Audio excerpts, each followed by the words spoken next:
নমস্কার, আমি আপনাদের আজকে দেখাবো কিভাবে আপনি আপনার জায়গার এলআর রেকর্ড অনলাইনে আবেদন করবেন এবং কিভাবে সেটি ডাউনলোড করবেন। তো আপনি প্রথমে আপনার যে গুগল ক্রোম ব্রাউজার রয়েছে সেই গুগল ক্রোম ব্রাউজারে গিয়ে লিখবেন বাংলার ভূমি। এই শুধু বাংলার ভূমি লিখে সার্চ করলেই আমাদের যে ভূমি দপ্তরের যে ওয়েবসাইটের লিঙ্ক আছে সেই লিঙ্কটি এখানে এসে যাবে। এই লিঙ্কটি হলো আমাদের banglarbhumi.gov.in। এখানে আপনি এসে এই লিঙ্কের মধ্যে আপনি ক্লিক করবেন। ক্লিক করার সাথে সাথেই আমাদের ভূমি দপ্তরের যে ওয়েবসাইট রয়েছে সেই ওয়েবসাইট এখানে ওপেন হয়ে যাবে। এরপর কিছু অপশন এসে দেখুন ডান দিকে। তো আমি মাত্র দেখাচ্ছি, একটি অপশন রয়েছে সিটিজেন সার্ভিস। এই সিটিজেন সার্ভিসে এসে আপনাকে ক্লিক করতে হবে। সিটিজেন সার্ভিসে ক্লিক করার সাথে সাথেই দেখবেন অপশন এসে দেখুন অনলাইন অ্যাপ্লিকেশন, সার্ভিস ডেলিভারি। তো আপনি শুধু সার্ভিস ডেলিভারি অপশনে এসে ক্লিক করবেন। সার্ভিস ডেলিভারি অপশনে ক্লিক করলে দেখবেন একটা অপশন দেখাচ্ছে আরওআর রিকোয়েস্ট। এই আরওআর রিকোয়েস্টে আপনাকে ক্লিক করতে হবে। তো আরওআর রিকোয়েস্টে ক্লিক করার সাথে সাথেই আপনাকে লগ ইন করতে বলবে ইউজার আইডি এবং পাসওয়ার্ড দিয়ে। তারপর দিতে হবে ক্যাপচা কোড। তো আপনার যদি ইউজার আইডি এবং পাসওয়ার্ড ক্রিয়েট করা না থাকে আপনাকে প্রথমে রেজিস্ট্রেশন করে নিতে হবে। তো আমার ইউজার আইডি এবং পাসওয়ার্ড দিয়ে আমি পেজটি লগ ইন করে নিলাম। ডিটেলস দিতে বলা হয়, ঠিক নেম, মৌজা নাম, বাবার নাম ওর হাজবেন্ড নাম, তারপরে অ্যাড্রেস। ডিস্ট্রিক্টের নেম দেওয়ার সাথে সাথে ওই ডিস্ট্রিক্টের আন্ডারে যতগুলো ব্লক রয়েছে ব্লক অফিসের নাম এসে যাবে। ব্লক অফিস সিলেক্ট করার পর আপনার ওই ব্লকের আন্ডারে যতগুলো আপনার জেল নাম্বার অথবা মৌজা নেম রয়েছে সমস্ত মৌজা নাম এবং জেল নাম্বার এসে যাবে। এটা দিয়ে দেওয়ার পর আপনাকে দিতে হবে খতিয়ান নাম্বার। এই খতিয়ান নাম্বার আপনি আপনার যে পুরনো রেকর্ড রয়েছে সেই রেকর্ড থেকে আপনি পুরনো খতিয়ান নাম্বার পেয়ে যাবেন। এরপর দিতে হবে আপনাকে আপনার নাম, যেটা আপনার রেকর্ডে রয়েছে নাম দিতে হবে, ফার্স্ট নেম এবং লাস্ট নেম। এরপর দিতে হবে আপনাকে আপনার যদি রেকর্ডে বাবার নাম থেকে থাকে বাবার নাম দেবেন এবং হাজবেন্ডের নাম লেখা থাকলে আপনাকে হাজবেন্ডের নাম দিতে হবে।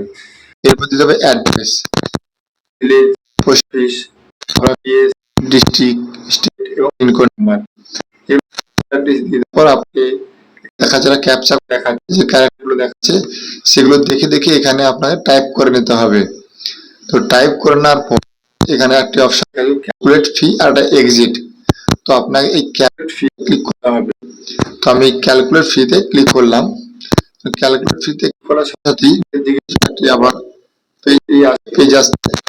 এখানে হচ্ছে একটা রেজিস্ট্রেশন নাম্বার এসেছে, যে রেজিস্ট্রেশন নাম্বারটা আপনাকে ফিউচারের জন্য আপনাকে লিখে রেখে দিতে হবে বা আপনাকে এটাকে সেভ করে রাখতে হবে। তারপর দেখাচ্ছে কতগুলো পেজ আছে রয়েছে, আপনি কিভাবে পেমেন্ট করবেন, net banking, counter payment, debit card ইত্যাদি রয়েছে। এইগুলো দিয়ে আপনাকে পেমেন্ট করতে হবে। আমি নেট ব্যাংকিং দিয়ে পেমেন্ট করছি। ক্লিক করার সাথে সাথেই আমাকে আবার নতুন পেজ এসে যেখানে দেখাচ্ছে debit reference number, head of the account, amount সব কিছু দেখাচ্ছে। আমি এখানে কন্টিনিউতে ক্লিক করলাম। ক্লিক করার সাথে সাথেই আবার একটি নতুন পেজ এসে যেখানে সমস্ত ডিটেলস দেখাচ্ছে, কোথায় পেমেন্ট হচ্ছে, কি জন্য পেমেন্ট হচ্ছে, নাম সব কিছু দেখাচ্ছে। এখানে আপনি সব কিছু দেখে নেওয়ার পর হ্যাঁ সব কিছু ঠিকঠাক আছে তাহলে আপনাকে ভেরিফাই অ্যান্ড চেক এই অপশানে ক্লিক করতে হবে। যদি ভুল থাকে আপনাকে ব্যাক করে নিতে হবে। তো এখানে দেখা যাবে ভেরিফাইড অ্যান্ড চেক এই অপশানে ক্লিক করে আপনাকে নেক্সট অপশানে ক্লিক করতে হবে।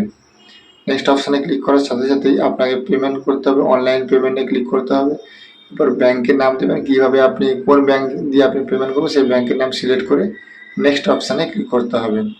নেক্সট অপশানে ক্লিক করার সাথে সাথে আপনার একটা জিআরএন নাম্বার আসবে, যে জিআর নাম্বারটাকে রেখে দেবেন, পরবর্তীকালে কাজে লাগবে।